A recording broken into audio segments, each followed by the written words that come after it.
across southern Africa are facing their worst food crisis in decades. Indonesia yang belum memiliki cadangan pangan pemerintah daerah atau CPPD, khususnya beras. Kondisi ini dinilai berisiko terhadap stabilitas pangan di daerah. Presiden Joko Widodo berulang kali mengingatkan waspada krisis pangan. Pertanyaannya, apakah Indonesia siap dengan ancaman tersebut dan apakah juga produksi pangan kita mencukupi kebutuhan nasional?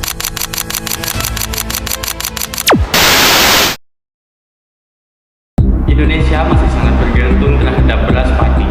Ketergantungan ini beresiko terhadap ketahanan pangan di tengah perubahan iklim dan keterbatasan lahan yang kita punya. Kami, dua inovator muda dari kampus Bela Negara, dengan bangga mempersembahkan optimalisasi transformasi pangan, bonggol jagung dan buah sukun sebagai beras analog. Perspektif Quran Surah Abasa ayat 24-32 dan implementasi Astagita kedua.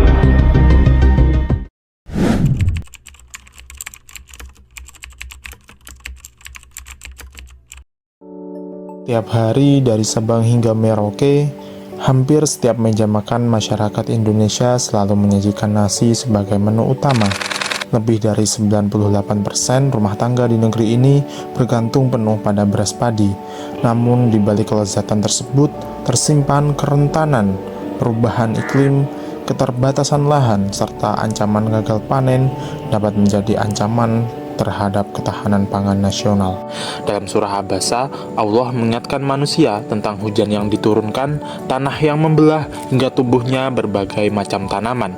Pesan ini mempunyai makna tegas. Manusia tidak boleh bergantung pada suatu sumber pangan saja, melainkan harus menghargai keberagaman yang telah Allah sediakan di muka bumi. Dari inspirasi tersebut, lahirlah sebuah inovasi. Bonggol jagung yang sebelumnya hanya menjadi limbah, serta buah sukun yang kerap terabaikan, kini dapat diolah menjadi bahan baku beras analog. Dengan teknologi pengolahan tepung dan ekstruder, terciptalah butiran beras analog yang tidak hanya menyerupai nasi, tapi juga lebih sehat, ramah lingkungan, serta berbasis pada potensi lokal. Jika dibandingkan, beras analog memiliki keunggulan yang jelas.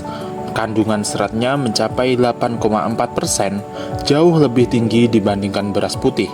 Indeks glikemiknya rendah, sekitar 49, sehingga lebih aman bagi penderita diabetes. Protein yang terkandung di dalamnya juga lebih baik untuk mendukung kebutuhan gizi harian. Dibandingkan beras merah, beras analog menawarkan kombinasi yang seimbang antara kesehatan dan keterjangkauan. Inilah pangan masa depan yang mendukung pola hidup sehat dan berkelanjutan. Beras analog bukan sekedar menjadi alternatif, melainkan solusi nyata bagi masyarakat yang tidak dapat mengonsumsi nasi padi karena alergi atau intoleransi. Keberhasilan inovasi ini hanya dapat terwujud melalui kolaborasi.